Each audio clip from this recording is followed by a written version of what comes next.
Shalom saudara yang dikasihi Tuhan, selamat pagi.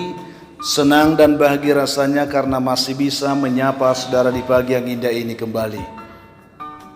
Doa dan harapan saya bahwa saudara semua dalam keadaan sehat, dalam keadaan baik, penuh sukacita diberkati Tuhan untuk sepanjang hari ini. Saudaraku yang dikasihi Tuhan, sebelum kita memulai renungan ini, mari kita terlebih dahulu merendahkan diri di hadapan Tuhan. Kita berdoa memohon tuntunan Tuhan. Kita berdoa saudara. Bapa di surga, kami bersyukur untuk kemurahan kasih setia Tuhan yang telah menyertai dan memimpin kami sepanjang malam, juga sudah menganugerahkan kepada kami hari baru pagi ini. Berkati dan pimpinlah kami oleh Roh Kudus-Nya Tuhan, sehingga kami boleh berjalan dalam kemenangan Kristus di sepanjang hari ini. Dalam nama Tuhan Yesus kami berdoa. Amin.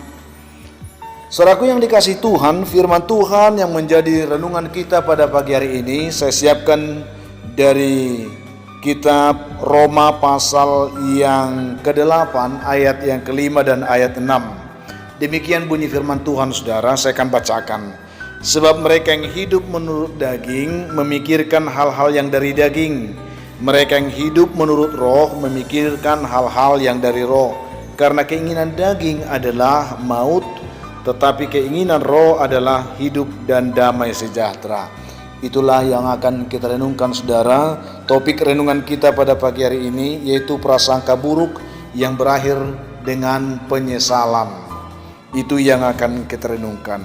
Ada seorang pria yang meninggalkan anjingnya di sisi anaknya yang masih bayi yang sedang tertidur untuk dititipkan, dijaga dan dilindungi oleh anjingnya tersebut, karena anjingnya itu telah biasa melakukan hal seperti itu.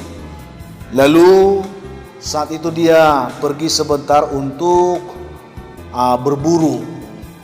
Lalu saudaraku yang dikasihi Tuhan, setelah pria itu pulang dari berburu tersebut, dia kaget saudara dan sangat tersentak karena dia mendapati bahwa anjingnya itu menggonggong terus di depan rumahnya dengan mulut dan badannya berlumuran dengan darah.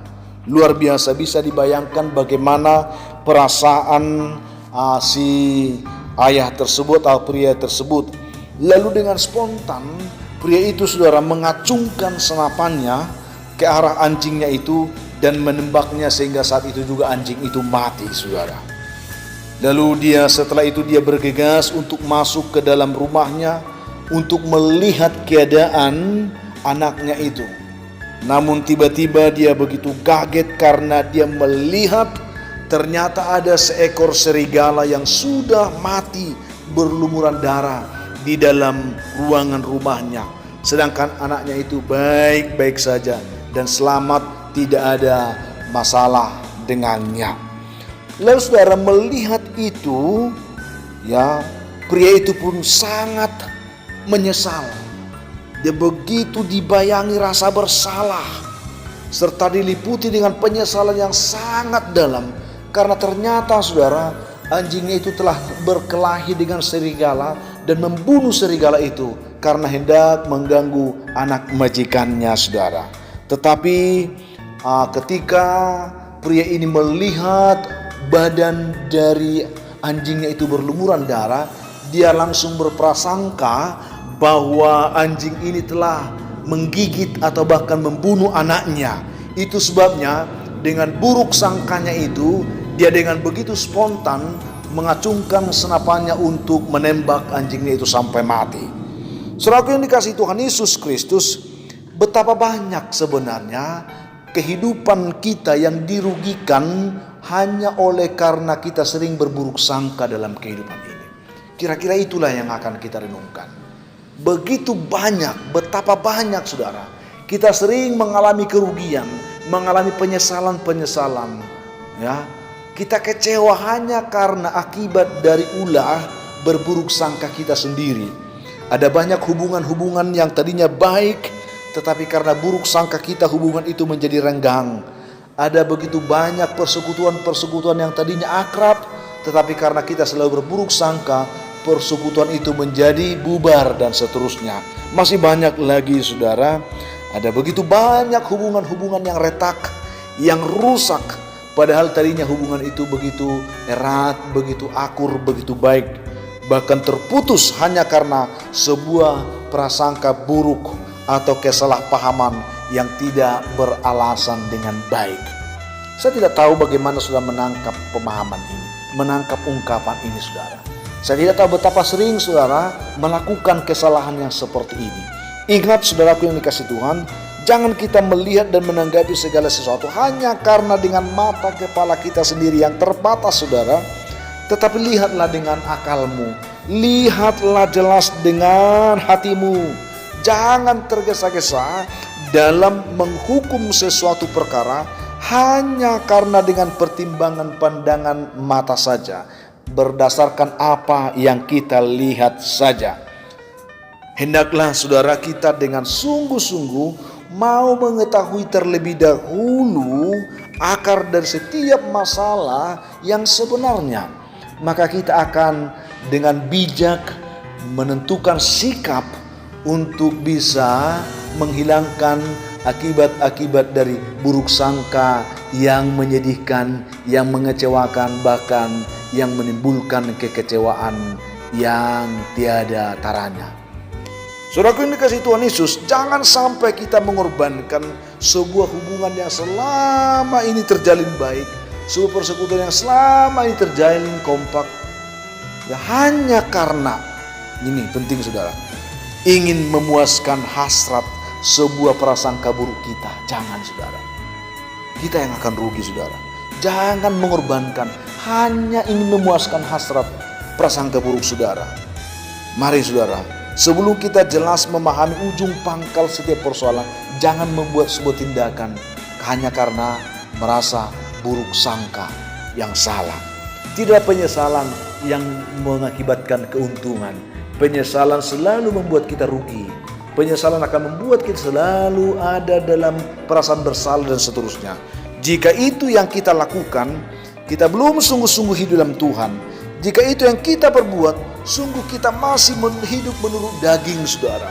Dan kita tahu bahwa ketika kita hidup dalam daging, maka kita akan tertuntun kepada maut, kepada kematian dikatakan tadi. Karena keinginan daging tidak akan pernah seturut dengan keinginan roh, keinginan Allah yang menuntun kita kepada kehidupan yang lebih baik pastinya. Itu yang saya ingin bagikan untuk saudara pada pagi hari ini.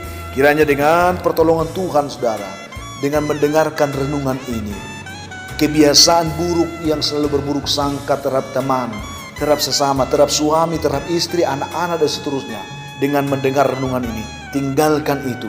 Jangan bertindak atas buruk sangka, tetapi lihat, perhatikan dengan benar akar masalahnya dengan baik, sehingga setiap keputusan yang kita buat adalah keputusan yang objektif, yang benar-benar menjadi sebuah keputusan yang berakibat baik untuk kita dan baik untuk sesama kita. Itu yang saya sampaikan saudara. Tuhan menolong dan memberkati kehidupan saudara. Amin. Kita berdoa. Tuhan, terima kasih untuk kebaikan-Mu, firman-Mu yang kami terima pada pagi hari ini, yang telah membantu kami boleh memahami betapa penting kami boleh menilai segala sesuatu itu dengan baik, tanpa harus Tuhan memuaskan hasrat buruk sangka kami untuk merusak hubungan kami, untuk merusak persekutuan kami dalam kehidupan ini. Berkatilah umat-Mu dimanapun mereka mendengarkan renungan ini.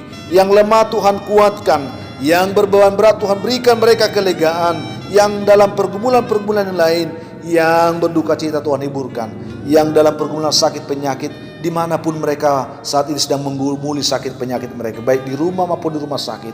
Anak-anak Tuhan yang mendengarkan, yang menonton renungan ini, hamba mohon belas kasihan Tuhan, hamba doakan mereka dalam nama Yesus. Tuhan pulihkan sakit penyakit mereka.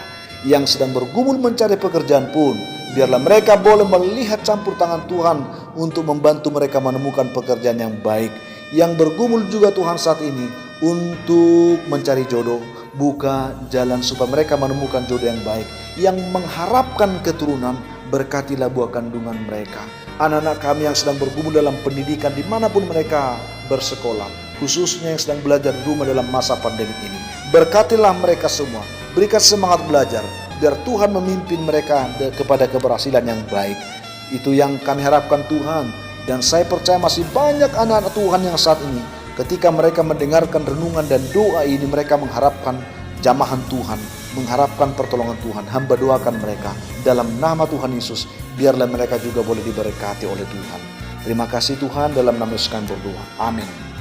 Saudaraku yang kasih Tuhan, apapun keadaan hidup yang mungkin saudara akan hadapi hari ini, saya hanya ingin katakan saudara, tetaplah semangat, jadilah kuat saudara, bersukacitalah senantiasa dalam Tuhan, dan mengucap syukur atas segala sesuatu, karena itulah dikehendaki Tuhan dari kehidupan saudara.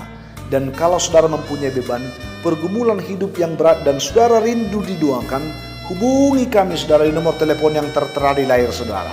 Kami siap membantu, mendukung saudara selalu dalam doa. Dan juga besar harapan kami bahwa saudara juga akan membantu kami untuk senantiasa bisa men-share, membagikan renungan ini, supaya sedapat mungkin banyak orang yang merindukan kasih Tuhan menonton dan diberkati oleh Tuhan seperti saudara. Itu harapan kami. Mari bantu kami saudara, supaya biarlah Tuhan memberkati kita semua. Akhirnya saya Pendeta Linti Damoran, Pendeta GKP Jemaat Khusus Horisan Medan, menyampaikan sampai jumpa di kesempatan lain. Tuhan memberkati kehidupan saudara. Shalom.